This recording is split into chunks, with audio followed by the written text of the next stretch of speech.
मला तुम्हाला सगळ्यांना एक प्रश्न विचारायचा आहे. आपल्या घरामध्ये आपण किती लोक असतो? आपल्या घरामध्ये मला सांगा, कोण कोण असतं? साधारण सांगा. जनरली कोण कोण असतं प्रत्येकाच्या घरामध्ये? आई असते. हा माहिती,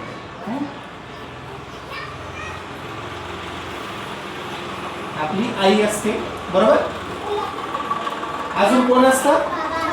आपले पप्पा असतात. तुम्ही पप्पा म्हणतात, बाबा म्हणतात, डॅडी म्हणतात, बा म्हणतात, बरोबर. 2 लोक झाले. आपले बाबा असतात, बरोबर. हे आपले आई आणि बाबा आणि आजी आजोबा पण असू शकतात आपल्या घरामध्ये, बरोबर. ही सगळी मोठी लोक आपली काळजी घेतात, बरोबर. हा, आणि त्या आई बाबा म्हणजे मम्मी पप्पा सोबत अजून घरामध्ये 2-3 जण असतो. कोण कोण असतं? एक भाऊ असतो आणि एक बहीण असते. चला, हा भाऊ आहे आणि ही त्याची दीदी. हा, दीदी म्हणतो आपण, आपली बहीण म्हणतो, असं समजूयात आपण, बरोबर आहे. बघा, आपल्या घरात आई वडील असतात, बरोबर. बहीण असते, भाऊ असतो. कोणाकोणाच्या घरामध्ये बहीण आहे? बहीण आहे सगळ्यांच्या घरामध्ये आहे. Very good. हा, कोणाकोणाच्या घरामध्ये भाऊ आहे? भाऊ कोणाकोणाच्या घरामध्ये आहे? Very good, very good, very good. आता मला तुम्हाला एक प्रश्न विचारायचा आहे. आता हा भाऊ आहे आणि ही याची दीदी, बरोबर. मला सांगा, आपल्या दीदीला, आपल्या घरातल्या दीदीला किंवा आपल्या मम्मीला कोणी जर त्रास दिला, तिची छेड काढली, तिला मारलं किंवा तिच्यासोबत चुकीच्या गोष्टी केल्या, आपल्याला आवडेल? आवडेल आपल्याला? नाही आवडणार ना, बरोबर आहे.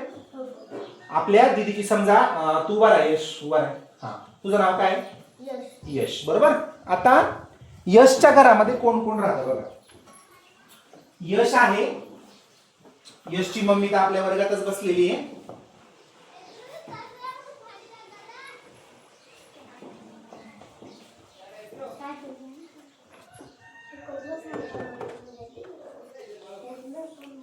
ओके, आता आपण यशची चर्चा करू थोडीशी.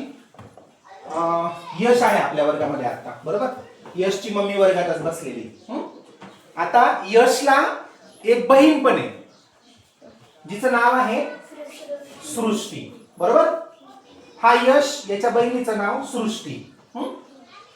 सृष्टी कुठे शिकते माहिती का तुम्हाला? कुठे? नंदुरबारला, बरोबर. सृष्टी आता एवढी झाली, माझ्या वर्गात होती तेव्हा एवढीच होती एकदम. आता मोठी झाली सृष्टी. हा सृष्टीचा भाऊ आहे. तशी प्रत्येकाला बहीण असते, प्रत्येकाला छोटी बहीण असते, मोठी असते. आता मला सांगा, यशला मला एक प्रश्न विचारायचा आहे. यश, आता सृष्टी नंदुरबारला असते शिकायला, बरोबर. सृष्टीला जर तिथे कोणीतरी त्रास दिला, कोणीतरी मुलाने तिची छेड काढली, तिला त्रास दिला, तुला आवडेल? नाही. राग येणार तुला? राग येणार ना. आपल्या दीदीचं कोणी नाव घेतलं, तिची कोणी छेड काढली, बरोबर, तिला कोणी बॅक टच केला, त्याच्याने आपल्याला राग येणार, बरोबर. आता यशला राग का आला? कारण सृष्टी त्याची बहीण आहे, बरोबर. मग आता जशी यशची सृष्टी ही बहीण आहे, तसं यश साठी ह्याच्या बाकीच्या मुली आहेत, बरोबर. या पण कोणाच तरी बहिणी आहेत का नाही? बरोबर आहे. जर आपल्याला बहीण आहे तर दुसरी कोणती तरी महिला पण कोणाची तरी बहीण असणार आहे, बरोबर आहे. मग जसं आपल्याला आपल्या बहिणीला कोणी त्रास दिल्यानंतर आपल्याला जसा त्रास होतो ना, वाईट वाटतं ना, सेम गोष्ट आपण जर एखाद्याच्या बहिणीला जर आपण त्रास दिला, एखाद्याच्या मुलीला जर त्रास दिला, तर त्याला वाईट वाटणार का नाही वाटणार? बरोबर. मग जशी सृष्टी यशची बहीण आहे, मग यशला या बाकीच्या पण मुली बहिणी वाटायला पाहिजे का नाही? वाटलं पाहिजे. जशी यशची बहीण नंदुरबारला शिकते, तिथे पण काही मुलं असणार, सर असणार, मॅडम असणार, तिथे पण सर असणार, मॅडम असणार, खूप सारे लोक असणार. ते सृष्टी दीदीला जीव लावतात, बरोबर. ते जर तिची काळजी घेतात, तर तसं यशचं पण काम आहे, किंवा या वर्गात असलेल्या प्रत्येक मुलाचं काम आहे आपल्या वर्गात असणाऱ्या सगळ्या मुलींची काळजी घेणं. बरोबर आहे. जर आपण कोणाच्या बहिणीची तरी काळजी घेतली तर आपल्या बहिणीची कोणीतरी काळजी घेणार ना. हा झाला पहिला मुद्दा. जसा आपला परिवार असतो, आपल्या घरात आई असते, बाबा असतात, बरोबर, आणि बहीण असते, भाऊ असतो, तसं दुसऱ्याच्या पण घरामध्ये बहीण असते, भाऊ असतो. मग सगळ्यात पहिला धडा मला सगळ्यांनी एक गोष्ट सांगायची. आजपासून आपण आपल्या आजूबाजूला असणाऱ्या प्रत्येक छोट्या मोठ्या मुलीला काय करायचं, काळजी करायची. तिला कुठल्याही प्रकारचा त्रास द्यायचा नाही, तिची कुठल्याही प्रकारची छेड काढायची नाही, तिला कुठल्याही प्रकारचा चुकीचा तिला शब्द वापरायचा नाही. बरोबर आहे? पटतंय का माझं बोलणं तुम्हाला? पटतंय? बरोबर. आज तुम्ही छोटे आहात, तुम्ही हळूहळू मोठे होणार, बरोबर.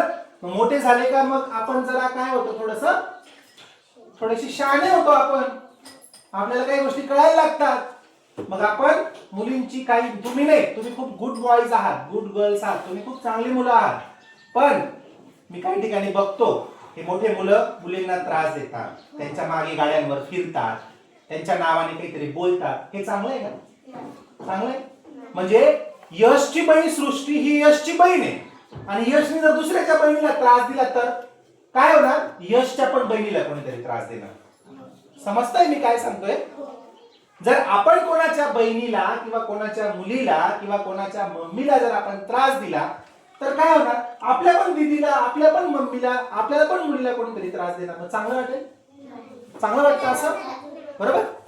मग सगळ्यात पहिला मुद्दा तर हा आहे की आपण जसं आपली दीदी आपल्यासाठी महत्वाची असते, बरोबर आहे, तशी दुसऱ्याची पण दीदी असते, तिला पण त्रास होतो. हा पहिला मुद्दा. आता दुसरा मुद्दा मला विशेष करून मुलींना सांगायचंय. मुली उभ्या राहा, सगळ्या मुली उभ्या राहा. जेवढ्या पण मुली आहेत वर्गात त्यांनी सगळ्यांनी उभं राहायचंय. हा, मला तुम्हाला एक गोष्ट सांगायची. आता तुम्ही लहान आहात, तुम्ही काही दिवसभर तुमच्या घरामध्ये राहत नाही, बरोबर आहे? बरोबर आहे. तुम्ही दिवसभर घरात असतात का? कुठे कुठे जातात दिवसभर? शाळेत. अजून अजून कुठे जातात? दुकानावर जातात. अजून खेळतात. दिवसभर मम्मी पप्पा घरामध्ये असतात? नसतात. कुठे जातात? शेतात जातात. कधी कधी तुम्ही घरामध्ये एकटे पण असतात, खरे असतात ना एकटे कधी कधी. मग एक गोष्ट तुम्ही लक्षात ठेवायची नेहमी, तुमच्या जवळ जर एखादा मुलगा येत असेल, तुमचा भाऊ सोडता किंवा तुमच्या वडील सोडता, हा, तुमचा सक्का भाऊ, इकडे लक्ष द्या माझ्याकडे व्यवस्थित, तुमचा भाऊ किंवा तुमचा पप्पा सोडता, जर दुसरा कोणी पुरुष किंवा मुलगा जर तुम्हाला त्रास द्यायचा प्रयत्न करत असेल, कुठेतरी वेगवेगळ्या ठिकाणी हात लावत असेल, आपल्याला समजलं पाहिजे, बरोबर. आपले पप्पा किती प्रेमाने हात लावतात आपल्याला. समजा आता ही आपली ही ग्लोरी, बरोबर, ग्लोरीला असा हात लावणं, हे असा हा गुड टच आहे, कारण पप्पा असं करतात प्रेमाने आपल्याला, बरोबर, असं करतात, हा गुड टच झाला. पण दुसरा एखादा मुलगा जर कुठेतरी वेगळ्या ठिकाणी हात लावतोय, इथे हात लावतो, तर त्याला बॅड टच बोलतात. काय बोलतात त्याला? Bad touch. तो स्पर्श चांगला नसतो. अशा वेळेस काय केलं पाहिजे मला सांग रुबीना. एखादा कोणीतरी मुलगा आहे आणि जो तुला घरी कोणीच नसताना असं काहीतरी तुला हात लावायचा प्रयत्न करतो किंवा काहीतरी तुला त्रास देतोय, काय करशील अशा वेळेस? पटकन बोलवलं पाहिजे, पटकन कोणाला तरी सांगितलं पाहिजे, घाबरायचं नाही. कोणी पण आपल्याला बॅड टच केला, आपल्याला जाणवलं की नाही हा व्यक्ती बरोबर नाहीये, मग तो कोणी पण नातेवाईक असू द्या, आपला पप्पा आणि आपला भाऊ सोडून कोणीही असू द्या, मी काय सांगतोय, कोणीही असू द्या, आपला भाऊ आणि आपला पप्पा सोडता कोणीही व्यक्ती आपल्याला बॅड टच करत असेल, पहिली गोष्ट तर गुड टच आणि बॅड टच समजला पाहिजे आपल्याला, बरोबर. पप्पा, आपली मम्मी कशी आपल्याला प्रेमाने जवळ घेते, माझं लेकरू, माझं पिल्लू, हा गुड टच आहे, बरोबर आहे, हा गुड टच आहे. आपले मम्मी पप्पा भाऊ असं करतात. पण दुसरा एखादा पुरुष जर असं काही करत असेल, एखादा मुलगा असं काही करत असेल, तर हे आपण लगेच आपल्या घरातल्या लोकांना सांगितलं पाहिजे. कोणी जर आपल्याला असं म्हणत असेल मी तुला चॉकलेट देतो, चल आमच्या घरी, असं जायचं नाही. समाजात काय होतं माहितीये, सगळेच लोक वाईट नसतात, पण काही काही लोक असे असतात जे असं लहान मुलींचा, थोड्याशा मोठ्या मुलींचा गैरफायदा घेतात. मग याच्याविषयी आपल्याला काही गोष्टींची माहिती असली पाहिजे, असायला पाहिजे का नाही पाहिजे? बरोबर. आपली काळजी कोण घेणार? मम्मी पप्पा तर घेणार, पण ते प्रत्येक वेळेस असतात का आपल्यासोबत? प्रत्येक वेळेस ते आपल्यासोबत असणार का? तुम्ही शाळेत आलेत इथे, बरोबर, मी शिक्षक आहे, आता मम्मी पप्पा कोणत्या भरोशावर आहेत? आता सध्या पोरगी गेली कुठे? शाळेत, बरोबर. आता मी शिक्षक जरी असलो आणि जर तुम्हाला असं जाणवलं कधीतरी माझ्याविषयी किंवा कोणाविषयी पण की नाही आम्हाला इथे व्यवस्थित वाटत नाही, सर आमच्याशी वेगळ्या भाषेत बोलतात, किंवा सर असं आम्ही एकटं असल्यावर वेगळ्या ठिकाणी टच करतात, गुड टच बॅड टच करतात, त्यावेळेस पण तुम्ही घाबरायला नाही पाहिजे कोणालाच. त्या पण वेळेस तुम्ही दुसऱ्या शिक्षकांना किंवा आपल्या शाळेत शिक्षिका आहेत त्यांना आपण सांगितलं पाहिजे, बरोबर. आज तुम्ही छोटे आहात, पहिलीला आहात, दुसरीला आहात, तिसरीला आहात, चौथीला आहात, एक दिवस तुम्ही मोठे पण होणार आहेत. इथून नवापूरच्या शाळेत पण जाणार तुम्ही, बरोबर आहे. मोठ्या शाळेत गेल्यानंतर खूप जास्त मुलं असणार, गाडीने प्रवास करावा लागणार, रिक्षाने प्रवास करावा लागणार, बरोबर आहे. मग त्या ठिकाणी खूप साऱ्या मुलांसोबत संबंध येणार, माणसं असणार, त्यावेळेस मात्र आपल्याला आपली काळजी कोणाला घ्यावी लागणार? आपल्याला घ्यावी लागणार, बरोबर. समजलं तुम्हाला? मग दुसरा मुद्दा, पहिला मुद्दा तर मी सांगितला मुलांसाठी की आपली जशी बहीण आहे तशी दुसरी मुलगी आपल्यासाठी कोण आहे? आपली बहीण आहे. आपण जर कोणाच्या बहिणीला त्रास दिला तर काय होणार? एक दिवस आपल्या पण बहिणीला कोणीतरी त्रास देणार. समजलं?